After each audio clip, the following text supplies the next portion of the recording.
नहमदुहु व नुसल्ली व नुसल्लिमु अला रसूलिहिल करीम अम्मा बाद फ़अऊज़ु बिल्लाहि मिनश शैतानिर रजीम बिस्मिल्लाहिर रहमानिर रहीम। इल्म तौक़ीत और रोयत हिलाल कोर्स में एक मरतबा फिर हम आपको खुशामदीद कहते हैं। आज हम आपको बताएंगे नमाज़ों के औक़ात के बारे में कि नमाज़ों के औक़ात की पहचान क्या है। फ़जर का वक्त किस टाइम दाखिल होता है, तुलूए आफ्ताब किस तरह होता है, इसी तरह ज़वाल का वक्त कब होता है, ज़ोहर का वक्त कब शुरू होता है, असर का वक्त कब शुरू होता है, मगरिब का टाइम कब शुरू होता है और इशा का टाइम कब दाखिल होता है। ये चंद चीज़ें हमने आपको अलामाती तौर पर जो शरीयत मुताहरा ने हमें अलामात और निशानियाँ बताई हैं उसकी रूह से हम आपको अर्ज़ करेंगे, ताकि हमें पता हो कि अगर कोई मुशाहदा करना चाहे, अगर कोई उनको देखना चाहे कि जनाब मैं अपनी आँखों से देखूं कि क्या जो औक़ात नेक्स्ट हमने कैलकुलेट करने हैं, जो कैलेंडर अगर बना हुआ है उसको हम चेक करना चाहते हैं कि क्या वो उन औक़ात के साथ जो शरीयत ने हमें बताए हैं उनके साथ मैच करता है या नहीं। तो लिहाजा एक तो इसके दो फ़ायदे हुए, एक ये है कि जो गलत औक़ात होंगे उनकी पहचान हो सकेगी, और दूसरी बात यह है कि जो आपने कैलकुलेट किए क्या वो दुरुस्त हैं या नहीं। खैर, तो यहाँ पर सबसे पहले हम तुलूए फ़जर की बात करते हैं। याद रखिएगा, शरीयत इस्लामिया ने जो चीज़ हमें बताई है वो ये है कि नबी करीम अलैहिस्सलातु वस्सलाम ने इरशाद फरमाया अल फ़ज्रु फ़जरान, फरमाया फ़जरें दो हैं। एक वो होती है कि जो सुबह काज़िब कहलाती है, एक वो है जो सुबह सादिक कहलाती है। आपने बचपन में या बुज़ुर्गों से सुना होगा कि जनाब जब सुबह तुलू होती है तो उस वक्त आसमान पर एक पो फटती है। हाँ, ऐसा ही होता है, लेकिन इस पो फटने पर शरीयत का कोई मदार नहीं। शरीयत ने इसको तुलूए फ़जर का म्यार करार दिया हो और ये करार दिया हो कि जनाब तुलूए फ़जर अब होगी, नहीं, ऐसा नहीं है। वो जो शरीयत मुताहरा ने बयान किया जिस पर हमारे अहकामात का मदार है, हम उसकी बात कर रहे हैं। ये जो पो फटती है इसको कहते हैं सुबह कादिब, सुबह सादिक नहीं। यानी ये झूठी सुबह तो है लेकिन वो सुबह नहीं है कि जो शरीयत मुताहरा ने हमें बताई है, जिस पर सहरी का वक्त ख़त्म होता है और नमाज का वक्त शुरू होता है। चलिए, तो अब हम इसकी पहचान आपको अर्ज़ करते हैं। याद रखिएगा कि अगर आप पहचान करना चाहते हैं तो उसका तरीक़ाकार ये है कि आपने मशरिक़ की तरफ अपना रुख कर लेना है। आपने कैलेंडर चेक करना है, कैलेंडर पे जो टाइम दिया होगा उससे कम से कम 1 घंटा पहले आप बैठ जाइए और बैठकर आप उस जगह पर, आसमान पर, उस जगह पर नज़र को जमाएं कि जहां से आज सूरज ने तुलू होना है।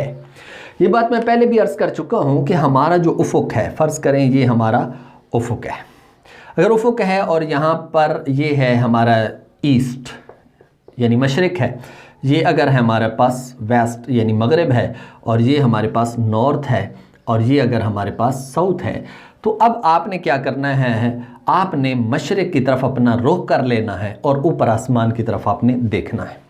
कहाँ देखना है? जहाँ से सूरज ने तुलू होना है। याद रखिएगा, सूरज वो कभी शुमाल की तरफ होता है, कभी जुनूब की तरफ होता है। तो इस वजह से ये कभी यहाँ से तुलू हुआ, यहाँ आकर गुरूब हुआ, कभी यहाँ से तुलू हुआ, यहाँ आकर गुरूब हुआ, यहाँ से तुलू हुआ, यहाँ आकर गुरूब हुआ। तो इस तरह ये सिस्टम चलता रहता है। तो आपने क्या करना है कि आपने सर्दियों के अंदर साउथ की तरफ देखना है, यानी हमने जुनूब की तरफ देखना है। और जो गर्मियाँ अगर होंगी या नॉर्मल गर्मियाँ होंगी तो फिर हमने कहाँ देखना है? नॉर्थ की तरफ। ठीक है, तो इस तरह करके आपने अगर बिल फ़र्ज़ आपको नहीं भी पता कि जनाब कहाँ से सूरज ने तुलू होना है, तो फिर भी टेंशन लेने की ज़रूरत नहीं है। वजह ये है क्योंकि आप जब आसमान पे देखेंगे तो ये इतना कोई फासला तो है नहीं कि जिसको आप कह सकें कि यहाँ अगर देखूंगा तो वहाँ नज़र नहीं पड़ेगी, ऐसा नहीं होगा। तो इस वजह से ज़्यादा बेहतर यही है कि आपको ये अगर पता हो कि सूरज ने कहाँ से तुलू होना है, अगर ये पता चल जाए, और इसको हम कैलकुलेट भी कर सकते हैं, ठीक है। इस कोर्स के अंदर तो ये नहीं आएगा, लेकिन वैसे फ़नी तौर पर हम इस चीज़ को खुद कैलकुलेट कर सकते हैं कि सूरज ने आज किस जगह से तुलू करना है। खैर, बहरहाल आपने क्या करना है, आपने नज़र जमा लेनी है। नज़र जमाने के बाद एक वक्त ऐसा आएगा, याद रखिएगा कि ये शहरों में नहीं हो पाएगा।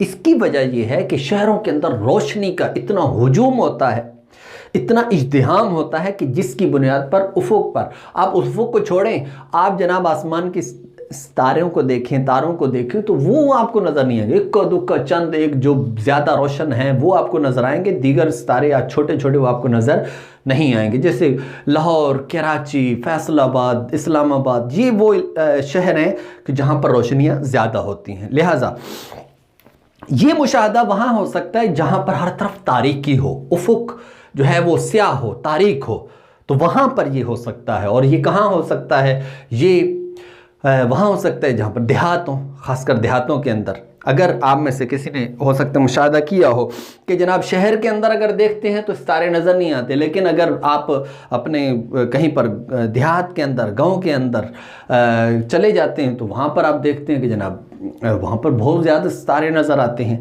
तो इसकी वजह यही है कि यहाँ रोशनियाँ हैं, वहाँ पर रोशनियाँ नहीं हैं, वहाँ तारीकी हो जाती है।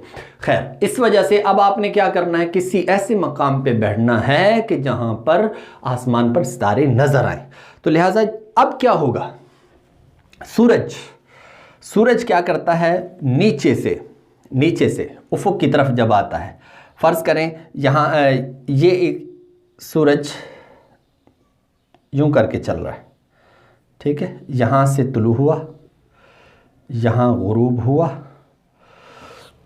फिर नीचे से होकर दोबारा इधर आएगा, ठीक। अब सूरज क्या कर रहा है कि सूरज इधर गुरूब होने के बाद निस्फुल लैल पे पहुंचा, यानी आधी रात को पहुंचने के बाद फिर जनाब वो नीचे से होता हुआ, अब वो कितना नीचे, यहाँ तक कि वो जब शर्की उफुक के, ये शर्की उफुक है, यहाँ के जैसे ही वो करीब आएगा, एक वक्त ऐसा आएगा कि ऊपर आपको जहाँ पर आप बैठे देख रहे हैं वहाँ पर एक धब्बा सा नमूदार होगा रोशनी का, वो नमूदार होगा। अब क्या होगा, वो धब्बा थोड़ा सा बढ़ेगा, यहाँ तक फिर वो नीचे की तरफ आएगा, उफुक की तरफ आएगा। मिसाल के तौर पर अगर सूरज ने यहाँ से तुलू होना है तो यहाँ धब्बा एक पड़ा, यहाँ से तुलू होना है, ठीक है, तो यहाँ से एक धब्बा पड़ा, धब्बा पड़ने के बाद ये थोड़ा सा बिखरेगा और फिर नीचे आता जाएगा। ये रोशनी थोड़ी सी फैलेगी और फिर नीचे की तरफ आती जाएगी, जिस तरह एक चादर होती है, सफ़ेद चादर हो, ऐसे लगती है जैसे, ऐसे लगेगी जिस तरह के एक सफ़ेद चादर लटकी हुई है। अब क्या होगा, ये जो यहाँ तक फैली रोशनी, अभी तक ये सुबह काज़िब है, सुबह सादिक नहीं हुई। अब आगे फ़ुक़हा किराम के, उलमा के, मुहक्किकीन के यहाँ पर दो कौल हैं। कितने कौल हैं? दो कौल, ठीक है। एक कौल तो ये है कि जैसे ही ये वाली जो रोशनी है जो एक चादर की शक्ल के अंदर आई है, तो ये क्या थी, ये शुमालन जुनूबन थी, माज़रत, ये शर्कन गरबन थी। ये क्या थी? शर्कन गरबन। लेकिन अब क्या होगा कि जैसे ही ये इधर से बिखरना शुरू हो, किसकी तरफ? अब शुमाल और जुनूब की तरफ, यानी ये फैलनी शुरू हो यूं करके, पहले यूं करके थी, अब ये यूं करके फैलनी जैसे ही शुरू हो, तो बाज़ फ़ुक़हा का ये कौल है कि वो जो फैलना होगा शुमालन जुनूबन, शुमालन जुनूबन, जो उसका फैलाव होगा, फैलाव की इब्तिदा, ये जो है ये हमारा है, ये सुबह सादिक है, ठीक है। ये क्या है? सुबह सादिक है। दूसरा कौल ये है कि नहीं, अभी तक ये सुबह सादिक नहीं है, बल्कि अब क्या होगा, ये फैलनी शुरू होगी। यहाँ तक कि ये कितना फैलेगा, यहाँ तक कि फैलते फैलते ये इस उफुक को घेर लेगी, ये इस उफक को और इधर इस उफक को घेर लेगी। जैसे ही ये उफक को शुमालन जुनूबन घेरेगी, ये मेरे मशरिक है, मशरिक से यूं करके हुई और जैसे फैलना शुरू हुई, तो एक पहले कौल के मुताबिक ही यहाँ पर फजर का आगाज़ हुआ सुबह सादिक का, और दूसरे कौल पर यह है कि नहीं, अभी ये बाकी है मज़ीद। अब ये फैलती फैलती फैलती जब बिल्कुल इस तरह कर उफक को घेर लेगी, तो इसको हम ये दूसरे नंबर पर कि उफक के शर्की, उफक के शुमाली और जुनूबी को घेर ले, तो फिर उस वक्त जब ये घेराव मुकम्मल हो जाएगा, तो उस वक्त ये दूसरा कौल ये है कि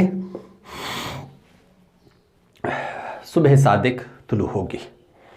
तो ये इसके बारे में दो कौल हैं और ये तरीका है उसके मुशाहदे का, और शरीयत मुतहरा ने जो हमें तरीका बताया है वो ये है।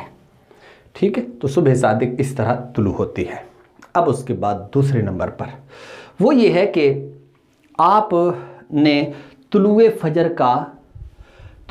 का आपने मुशाहदा करना है कि जनाब तुलुए फजर क्या हो गया। अब आप कहेंगे कि जनाब ये मुशाहदा, ये कौन सा कोई मुश्किल है, बहुत आसान है। क्यों जी? इसलिए कि जहाँ पर हमें सूरज ज़ाहिर होता नज़र आ गया तो बस यही वो है, सूरज का तुलू है।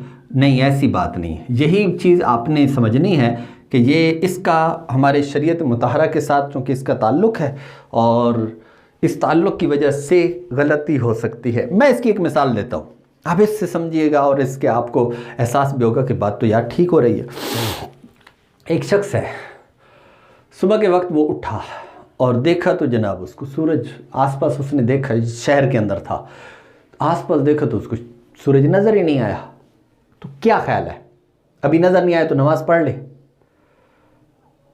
नमाज़ पढ़ ले। हालांकि ऊपर रोशनी, ठीक ठाक रोशनी थी, तो क्या वो नमाज़ पढ़ ले? अभी नज़र नहीं आ रहा, वो किसी दरख्त के पीछे है, किसी दीवार के पीछे है, किसी पहाड़ के नीचे पीछे है, तो पढ़ ले नमाज।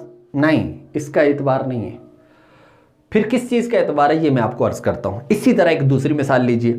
एक शख्स है, वो किसी वादी के अंदर रहता है। वादी उसको कहते हैं कि जहाँ चारों तरफ आसपास दरख्त हो, अपना पहाड़ हो, तो उसके दरमियान जो लोग रहते हैं उसको हम वादी कहते हैं। ये वादी होती है, वैली। अब फ़र्ज़ करें एक शख्स है, उसका घर इसी तरह पहाड़ों के अंदर है। जैसे आप एबटाबाद चले जाएँ, बालाकोट चले जाएँ, मानसेरा, पारस वगैरह के इलाके, या इस तरह के और दीगर मरी की तरफ चले जाएँ। अब देख रहे हैं आप कि इस तरफ मशरिक की तरफ भी वो ठीक ठाक पहाड़ हैं, ऊंचे ऊंचे, और आप देख रहे हैं कि इधर भी बड़े बड़े पहाड़ हैं। अच्छा, अब आप क्या करते हैं, आपके लिए जब सूरज जाहिर हुआ तो वो तकरीबन 10 बजे का टाइम था, पाकिस्तान की बात कर रहा हूँ, और दूसरी तरफ जनाब सूरज जाहिर हुआ, जाहिर होने के बाद फिर जनाब उधर गया, उधर भी पहाड़ ऊंचे ऊंचे थे, तो 3 बजे ही जनाब वो पहाड़ के पीछे छुप गया। तो क्या हम ये कहेंगे कि जनाब 10 बजे से पहले पहले आप फजर की नमाज पढ़ सकते हैं? या इसी तरह जैसे ही 3 बजे वो छुपा, सूरज छुपा, तो उसके बाद मगरिब की नमाज पढ़ लो, क्या इस तरह करेंगे? नहीं, इस तरह नहीं कर सकते। क्यों? वजह क्या है?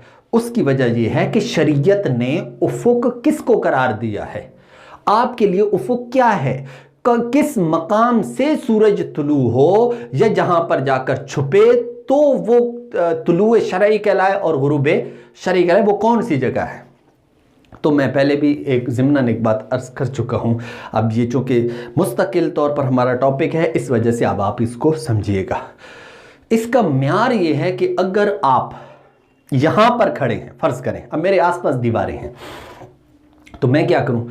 अगर फ़र्ज़ करूँ कि यहाँ से दीवार वगैरह कुछ भी नहीं है, सारी रुकावटें हट गई हैं, जहाँ आसमान मुझे ज़मीन से मिलता दिखाई देगा, वहाँ से जो सूरज की पहली किरण चमकेगी वो शरई एतबार से हमारा तुलू है। इसी तरह ये सारी रुकावटें हटा दो, दीवारें हैं, दरख्त हैं, पहाड़ हैं, इमारात हैं, ये सारी चीज़ों को हटाकर जहाँ पर आसमान ज़मीन से टच होता नज़र आएगा, वहाँ पर जो सूरज की आखिरी किरण नीचे जाएगी, तो इसको हम शरई एतबार से सूरज का गुरूब कहेंगे। इसी वक्त मगरिब का वक्त शुरू होता है। तो लिहाजा हम जो कैलकुलेशन करते हैं उसका सबसे बड़ा फ़ायदा यही है कि अगर हम इस तरह की जगहों पर हैं, अगर हमारे पास कैलेंडर मौजूद है तो अब हमें मुशाहदा करना हमारे लिए जो नामुमकिन हो चुका है उसको भी हम क्या कर सकते हैं, कैलकुलेट करके हम नमाजें वगैरह आसानी के साथ पढ़ सकते हैं।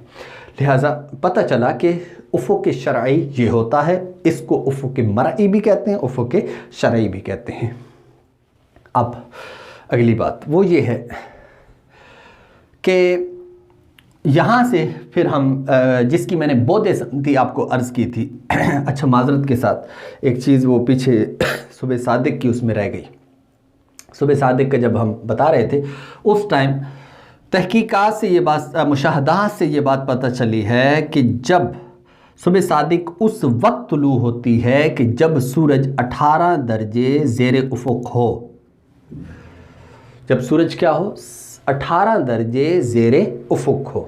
तो लिहाजा ज़ेर उफ़ुक़, तो अगर कोई शख्स यहाँ पे खड़ा है तो समतो रात से वहाँ तक 108 दर्जे बनेगा, क्योंकि 90 दर्जे वो उफ़ुक़ के हकीकी तक और फिर 18 दर्जे नीचे, तो यूँ करके ये कुल 118 दर्जे बन जाएंगे। ठीक है, तो ये मैं यहाँ पे बताना भूल गया था, इसको यहाँ पर अर्ज़ कर दिया आपको। ठीक है, अब उसके बाद वो जो उफ़ुक़ है उस उफ़ुक़ से जब सूरज नीचे चला जाएगा तो ये नीचे चले जाना ये क्या होगा, ये होगा जनाब तुलू और फिर इसी तरह गुरूब। उससे ज़ाहिर हो जाए पहली किरण तो इसको कहेंगे तुलू, और अगर आखिरी किरण डूब जाए उस उफ़ुक़ मरई और शरई से तो फिर इसको हम शरई तौर पर गुरूब कहेंगे। ठीक, और ये होता है 90 दर्जे 50 दकीके। बौद्ध समती मैं बयान कर चुका हूँ। ठीक, अब तीसरे नंबर पर वो है ज़ोहर का वक्त। ज़ोहर का वक्त कब होता है? ज़ोहर का वक्त उस वक्त होता है कि जब सूरज ऐन ज़वाल के वक्त पर आए। ठीक है, ऐन ज़वाल के वक्त पर आए, उससे जो अगला लम्हा होता है मगरिब की तरफ ढलना उसका, ये कहलाता है ज़ोहर का वक्त। यानी अगर आपने ज़वाल का वक्त मालूम कर लिया तो उससे अगला लम्हा ज़ोहर का है। इस वजह से आपको अलग तौर पर कोई फार्मूला यूज़ करने की हाजत नहीं रहेगी। ज़वाल और ज़ोहर का वक्त यूँ समझिए एक ही चीज़ है। ठीक, फिर उसके बाद हाँ, ज़वाल का वक्त कब शुरू होता है और कब जाकर ख़त्म होता है, ये बातें आपको मैं आगे ज़वाल का वक्त जब हम कैलकुलेट करने बैठेंगे तो उस वक्त बताऊँगा। फिर उसके बाद है असर का वक्त। असर का वक्त क्या है? असर का वक्त कब शुरू होता है ये बात समझिएगा। असर का वक्त इमाम आज़म अबू हनीफ़ा रहिमहुल्लाह के नज़दीक उस वक्त शुरू होता है कि जब साया असली के अलावा किसी चीज़ का साया 2 मिसल हो जाए तो इमाम आज़म अबू हनीफ़ा रहिमहुल्लाह के नज़दीक ये असर का वक्त शुरू होगा। और साहिबैन के नज़दीक 1 मिसल पर और इमाम शाफी के नज़दीक 1 मिसल पर ही, यानी साया असली के बाद जो 1 मिसल होगी उस चीज़ का साया, तो इस पर असर का टाइम शुरू हो जाएगा। लेकिन फतवा इमाम आज़म के कौल पर है, इस वजह से यहाँ पर सबसे पहले ये समझिए कि साया असली क्या है। रियल शेडो, रियल,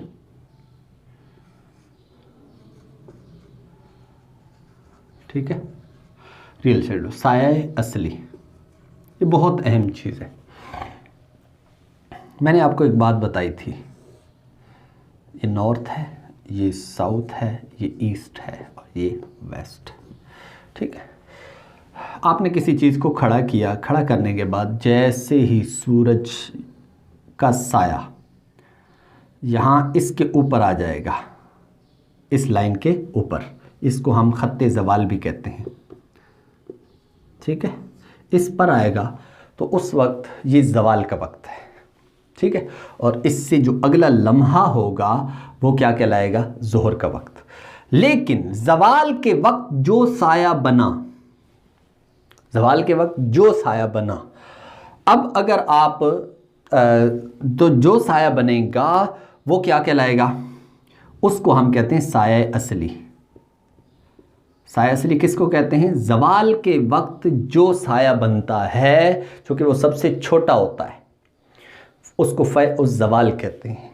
तो वो साया असली होता है। उसको अब हमने क्या करना है, नोट कर लेना है, महफूज कर लेना है। फ़र्ज़ करें वो जिस चीज़ को हमने खड़ा किया था उसके लिहाज से साया असली बना 1 इंच। कितना बनना जी, 1 इंच। फ़र्ज़ करें 1 इंच। अब आपने क्या करना है, अब आपने इंतज़ार करना है। अब सूरज इधर ढलेगा, ढलते ढलते ढलते इस तरफ आएगा। एक वक्त ऐसा आएगा कि ये साया यहाँ से अब बढ़ना शुरू होगा।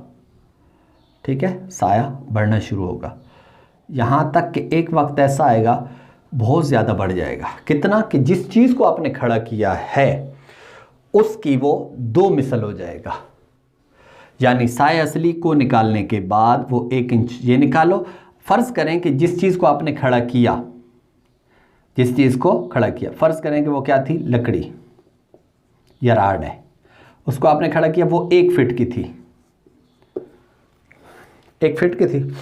तो अब अगर वो साया इतना बढ़ गया यहाँ तक कि 2 फीट और 1 इंच हो गया, 2 फीट और 1 इंच हो गया, इसका मतलब ये है कि अब असर का टाइम आपका शुरू हो गया है।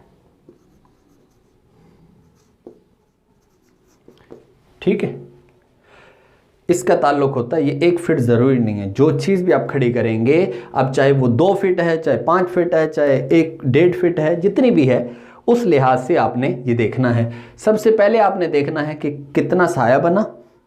दोनों चीज़ें ज़रूरी हैं, यानी असर के वक्त के लिए आपको 2 चीज़ें ज़रूरी हैं, एक साया असली भी ज़रूरी है और इसके साथ साथ आपने वो जो चीज़ है उसका साया भी आपने देखना है। अच्छा, यहाँ पर जो अक्सर लोग हैं ना, वो अगर मुशाहदा करना चाहें तो उसमें गलती वाक़ई होती है। उस गलती का सबब भी यही होता है कि वो साया असली को मापते नहीं हैं। अब जैसे हाई लैटिट्यूड पर अगर आप देखेंगे तो वहाँ पर इस तरह के मसाइल आते हैं। पिछले दिनों एक मसला आया भी था, तो उसके लिए अलग से मेरी एक वीडियो भी बनी हुई है और फ़कीर ने अल्हम्दुलिल्लाह उसका जवाब भी दिया। तो खैर वो उसका सबब मेन यही था कि साए असली को उन्होंने नहीं मापा था और वैसे ही उन्होंने साए को माप लिया था। खैर ये बात हो गई। अच्छा, अब उसके बाद ये हो गया असर का टाइम। असर का टाइम कब शुरू होता है, साए असली के बाद अगर जिस चीज़ को हमने खड़ा किया है वो 2 मिसल हो जाए तो ये होगा असर का टाइम इमाम आज़म के नज़दीक। अब उसके बाद है मगरिब का वक्त। मगरिब का वक्त अभी मैंने बयान किया है। मगरिब का वक्त क्या था कि जिस तरह हमने उफ़ुक़ शरई से सूरज की आखिरी किरण जो डूबेगी उसको हम मगरिब का वक्त कहेंगे। ये तुलूक के ज़िमन के अंदर हम बयान कर चुके हैं। अब है इशा का वक्त। इशा के वक्त को समझने के लिए आपने चंद चीज़ें समझनी होंगी। वो ये है कि जैसे ही सूरज गुरूब होता है, सूरज गुरूब होने के बाद क्या होता है कि हमारे उफ़ुक़ पर आपने देखा होगा कि बहुत ज़्यादा सुर्खी फैली हुई होती है और सुर्खी फैली हुई होती है। उससे ऊपर अगर आप देखेंगे तो हल्की रोशनी होती है लेकिन होती सुर्खी है। फिर इसी तरह उसके पीछे अगर आप देखेंगे तो सफ़ेदी होती है। उसके अगर आप पीछे देखेंगे तो स्याही होगी।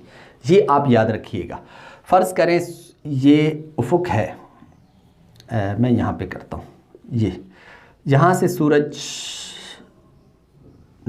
माज़रत सूरज डूबा, ठीक है। सूरज डूबने के बाद अब क्या है कि दर उफ़ुक़ पर आपको जो चीज़ नज़र आ रही है वो इस तरह की है कि पहले ये जो नज़र आ रहा है इसको हम कहते हैं मकामी धुंधलापन। मकामी धुंधलापन, ठीक। और इंग्लिश में इसको कहते हैं civil light. Civil light. Number 2, उसके बाद क्या होता है कि मज़ीद इधर ऊपर सुर्खी होती है लेकिन धुंधलापन नहीं होता, ठीक। और ये काफ़ी ज़्यादा होती है। ये क्या होगी, इसको हम कहते हैं शफ़क़ अहमर। अहमर इसके पीछे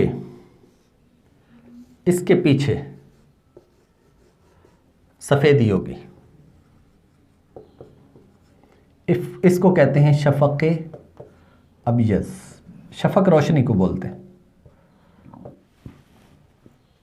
फिर उसके पीछे स्याही होगी, ये नहीं रात आ रही है।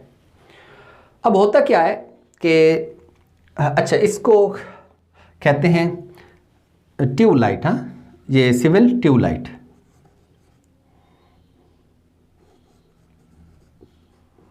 ट्यूबलाइट और इसको हम कहते हैं सिविल ट्यूबलाइट। इसको कहते हैं नाइटिकल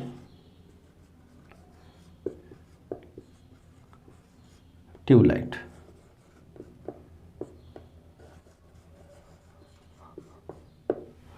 और ये जो पीछे सफ़ेदी शफ़क़ अबियज़, इसको हम कहते हैं एस्ट्रोनॉमिकल ट्यूबलाइट।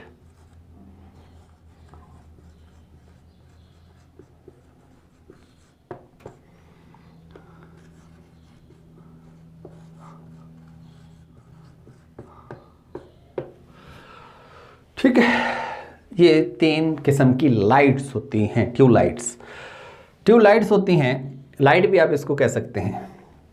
अब ये कब होती हैं, जैसे ही सूरज यहाँ पर था, जैसे ही उफुक से थोड़ा सा नीचे हुआ तो ये 3 सूरतें बनी और चौथी पीछे तारीकी, डार्कनेस, तारीकी थी। अब क्या होता है, एक वक्त ऐसा आता है कि जब सूरज 6 दर्जे नीचे चला जाता है। कितने? 6 दर्जे नीचे चला जाता है। ये जो मकामी धुंधलापन होता है ये डूब जाता है, मकामी धुंधलापन डूब जाता है। अब उसके बाद 2 चीजें बची, एक सुर्खी, क्योंकि ये तो नीचे आ गया, अब एक सुर्खी बची और एक सफेदी, और फिर पीछे डार्कनेस, तारीकी, रात।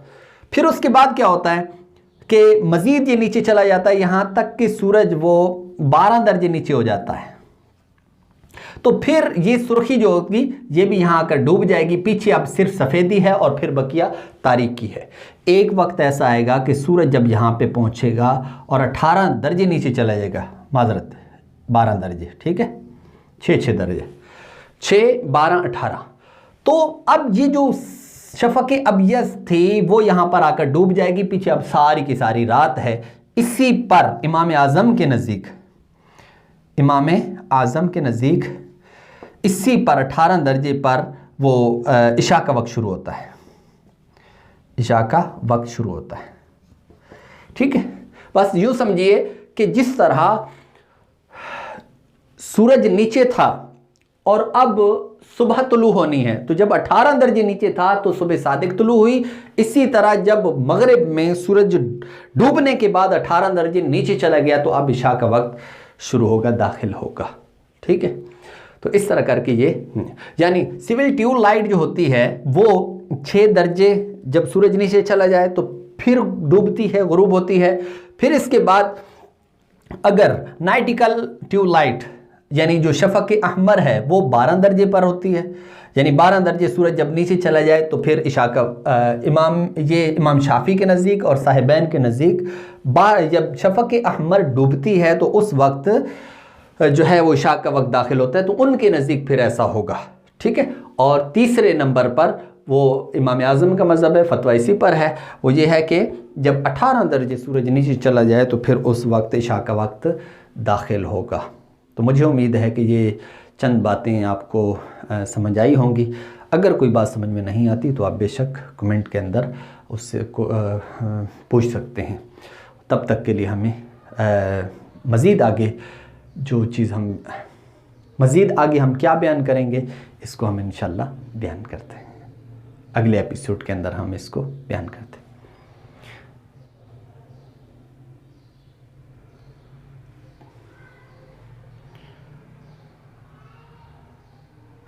अगले एपिसोड का इंतज़ार कीजिए, उसमें क्या बयान करते हैं आइंदा हम बयान करेंगे इंशाल्लाह।